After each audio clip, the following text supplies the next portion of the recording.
pemain juga ada capeknya, bisa cedera. Dan pemain-pemain yang berkarir di klub-klub besar, ya kalau mereka sedang fokus ke klubnya, kita juga harus respect, nggak mungkin kita maksa. Ini sebagai juga laporan ke publik lah, bahwa memang dalam membangun sepak bola itu tidak mungkin stakeholder tidak bersatu.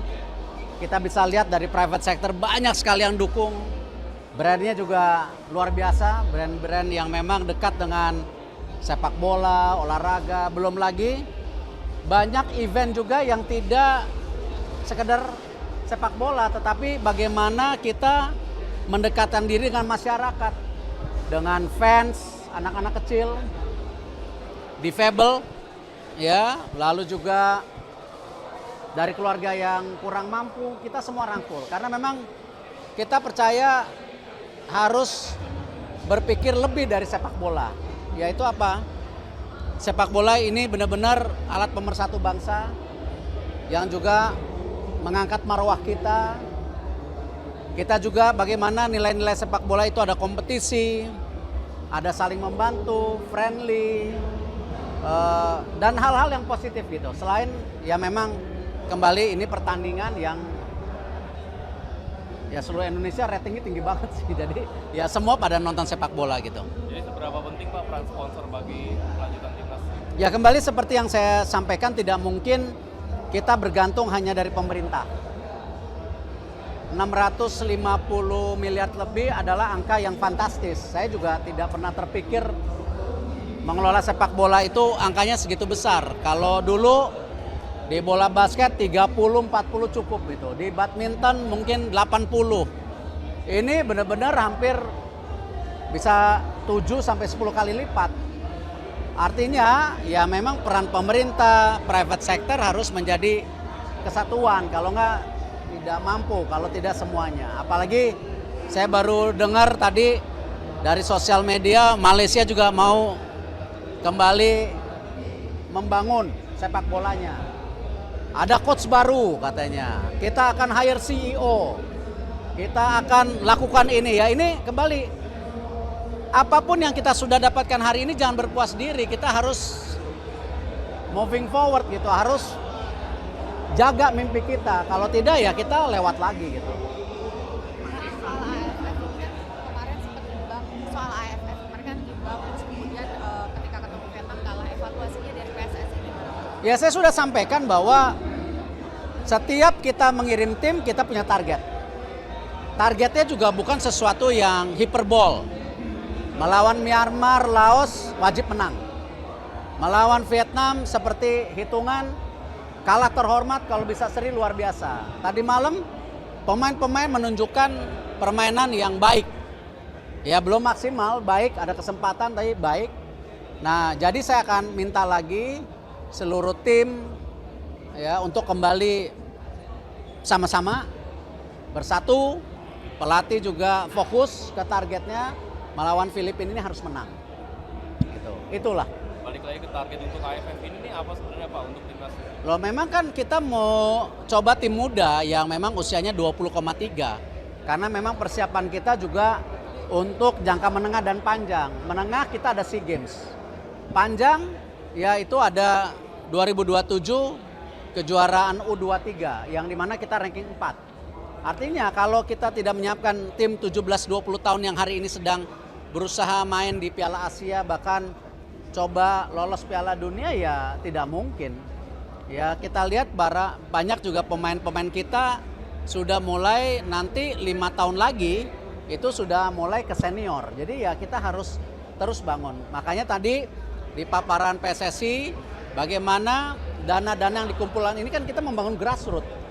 Ya kompetisi, Suratin, Pertiwi, semuanya kita bangun. Dan ada yang luar biasa, bahkan juara dunia, tapi bukan di sepak bola 11x11, di e-sport. Saya salut.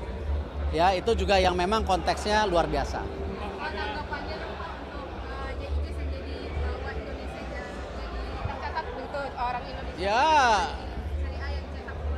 kembali ya itu kan pertama kali pemain Indonesia bisa skor di Serie A, J Indes. Secara tidak langsung pasti kita bangga dong.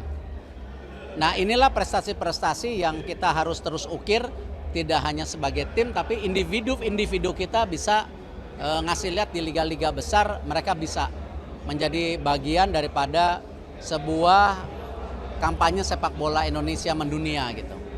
Pak, peluang kita untuk lolos semifinal AFF sangat besar Pak. Update Ivar sama Justin gimana? Saya dari awal kan memang tidak memaksakan semua pemain harus gabung. Justru ini prioritas kita meningkatkan pemain-pemain yang ada di Liga Indonesia. Ya, tetapi kalau yang dari luar bisa, ya seperti Rafael, Marcelino ya sangat welcome. Ya, dan ingat yang saya ingatkan, pemain juga ada capeknya, bisa cedera. Dan pemain-pemain yang berkarir di klub-klub besar, ya kalau mereka sedang fokus ke klubnya kita juga harus respect. Nggak mungkin kita maksa, J pulang main. Ya kan nggak mungkin. Dan ingat loh, para pemain tim nasional ini nggak ada punya gaji dari kita. Jadi sesuatu yang kita harus respect, bahwa kita harus juga jaga karir mereka gitu. Ini revenue yang diterima PSSI dari sponsor sebesar apa sih? Itu tadi kan totalnya kan nanti diaudit. Tahun ini nanti diaudit di Kongres. Untuk tahun depan targetnya 650-an. Pak, ini tahun kedua dibandingin sama tahun pertama ada peningkatan lagi. Peningkatan apa? Jumlah Yo naik dong, naik dari pemerintah 120 ke 220, dari sponsor dari 200-an sekarang 300 lebih ya naik. Tapi kalau naik terus juga agak ya nggak tahu bisa terus naik nggak. Soalnya kalau kita benchmarking dengan tetangga kita juga ya kita masih jauh lah. Banyak di Asia Tenggara itu budgetnya 1 triliunan. Jadi kita hanya 600-an dengan prestasi hari ini ya berarti kita efisien. Posnya yang prioritas ke mana aja tuh Pak? Yang paling besar dari 650 itu tim nasional hampir 390. Itu di luar futsal, di luar timnas beach soccer ya kan.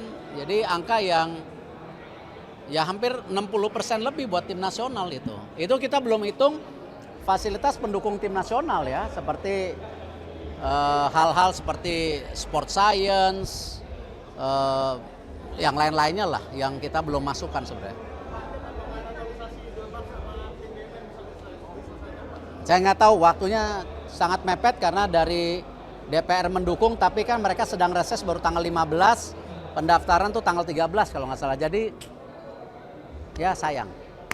Oleh bagaimana yang jadi sorotan Pak termasuk SBY yang kalau format sekarang Ya semua format pasti melelahkan. Karena itu kan saya tidak memaksa liga berhenti, kita fokus ke pemain muda. Ya memang ya semua format melelahkan ya. Kalau kita lihat di Liga Eropa, mereka main di liganya, habis itu main Champions League juga di tengah. Ya memang ya kembali saya berharap apapun yang kita sudah jadikan program semua komit. Jangan banyak bicara, jangan banyak ngeluh. Kita fokus aja lah gitu loh. Ya kita fokus di program yang kita sudah sepakati bahwa program PSSI baik, pelatihnya baik, pemainnya harus baik. kalau Bapak penurunan jumlah penonton di Liga 1 gimana Pak? Kenapa? Penurunan jumlah penonton langsung di Liga 1 Pak? Ya kita akan review nanti. Itu ada PT Liga nanti silakan bicara. Kenapa Pak? Kenapa bisa nurun Bapak? Ya perlu waktu recovery setelah COVID, perlu waktu kepercayaan, dulu ada match fixing, ya. Perlu waktu juga ningkatin kualitas, karena kan sekarang masih ranking 6, nanti kalau ranking 3 pasti kualitasnya lebih bagus lagi.